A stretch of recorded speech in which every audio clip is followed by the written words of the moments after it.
Hey, what's up, guys? It's Drew Adams here at King's Muay Thai inside Combat Sports Center, Salem. We're going to go over some catch-kick options today and a few different things that we can do off of the kick. All of these, in my opinion, get progressively easier, meaning that they take less energy, less effort to pull off.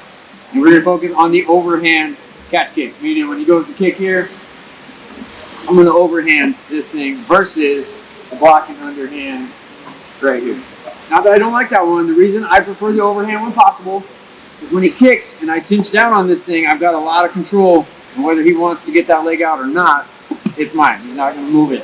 Okay? Not to say that he cannot, or that I can't get some pressure with the underhand, but it is drastically easier for him to get his leg off of that shelf or yank it out of there. So I like the overhand when possible, even on the liver side. We're where the liver is right here under the right pec, so when I go to catch this side, I'm going to turn away just a little bit, small step in that direction, kind of shake my body a little bit to try to take away some of that sting. Okay, we're going to focus. We're going to start off the lead side. So when I go catch this and I cinch it down, I'm going to take my right leg and I'm going to step it 45 degrees forward. What that 45 step forward does is it helps get him off balance in a little hop, and I'm going to chop at that foot. Okay, so as we go, I don't want to sit out and be out here and throw a kick where I'm at, where I'm going to hit foot. Right? I want to get lots of shin, so I'm going to step it forward, and I'm going to kick right at that shin bone. If I go at the knee, it's going to sit down. If I go down below the leg, it's going to sweep the foot out. Okay, so we go a little bit quicker. Catch it out here, 45 out. I'm going to go below the leg because I'm going to try to sweep him, and then go down. Get out here. Better sweep. We're going to catch the rear right here. Step 45 forward. We're going to kick at that leg. Help it a little bit easier. If I don't want to kick it while he's fully planted, I want to try to get him to hop into it. So when I go 45, I'm going to try to get him to move forward into it. Kick that leg so that I can kick it out a little bit easier. Okay, now again, in my opinion, that one takes the most effort to do. I got to really jump forward. I have to fully commit to that kick. And the longer I take on this, right, his weight is going to get heavier and he's going to sink down on that back leg. So it's got to be a quick option. So if I'm a little late on the catch or I need some time to think, I want to have a couple other choices. So my next one that I feel is a little bit less effort. Once I catch here, I'm going to take my free hand, my free foot. I'm going to step forward, close off that distance, and I'm going to control anything on this side of his face. Right, you can kind of cross grab and go back the other way, but this guard ends up being quite a bit, right, it starts to block. So I find it easier, and I don't actually have to grab and hook anything when I come straight out and take him that direction. All I got to do is press, whether I go shoulder, off the body. I don't want to go too low because I don't want to get hit in the face, right, but more up here towards the head, so that'll force him to keep his hand up. So I'm going to come out through here, turn his body that direction, and my left leg is just going to stop that foot from traveling. Okay? So if I don't swing this foot out, and I catch it here, he's just going to hop. He's going to turn, right? So that's what I'm trying to stop. Once I come step and I bring this leg and I'm turning him, I'm going to stop his ability to hop. Same thing on the right side. Except for now I'm not going to step with the back leg. I'm going to try to come forward with the lead. And a lot of times you're going to end up a little bit more reaching. So be aware of your reach, your limitations, and which ones work best for you. Okay? But we're going to step it forward. We're going to progress him that way, right over the foot, and it's going to stop it. So we got a couple of choices on that one. We can either just post the leg out.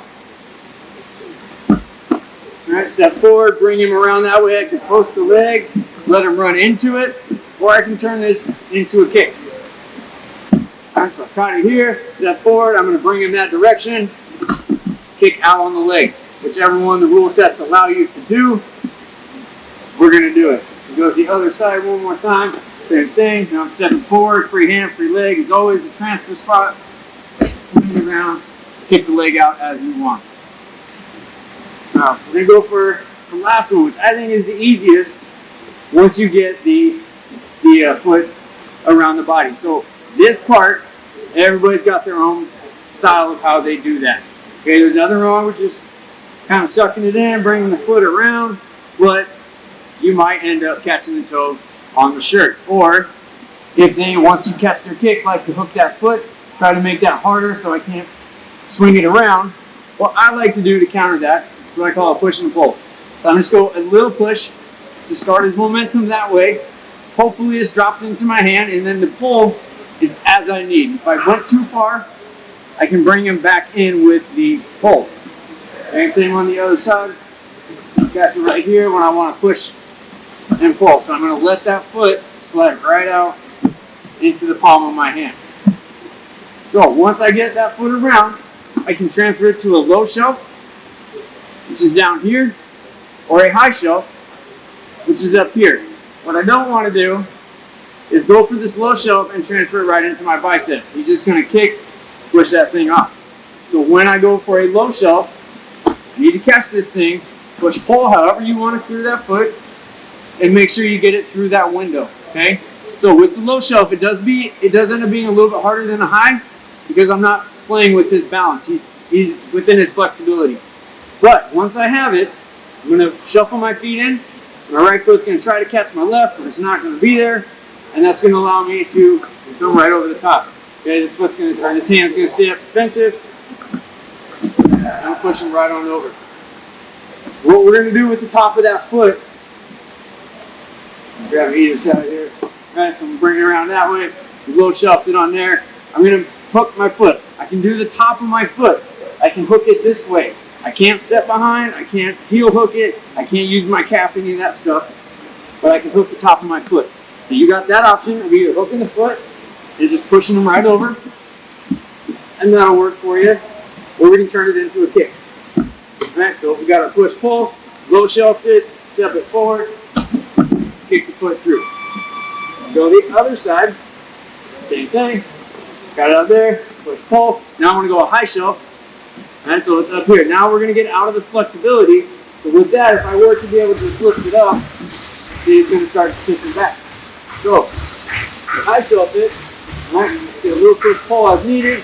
Go to the high shelf, still shuffling forward. I can either hook his leg or I can kick through. Whichever one I want to do there.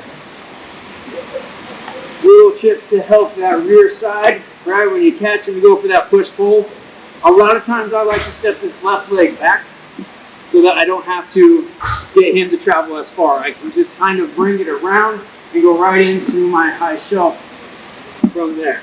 So we kick the right side, get the liver out of the way, little push pull, left foot steps back, high shelf, right comes forward, and we can just push him right over the top. Now one more time on left side. Oh, and then go down.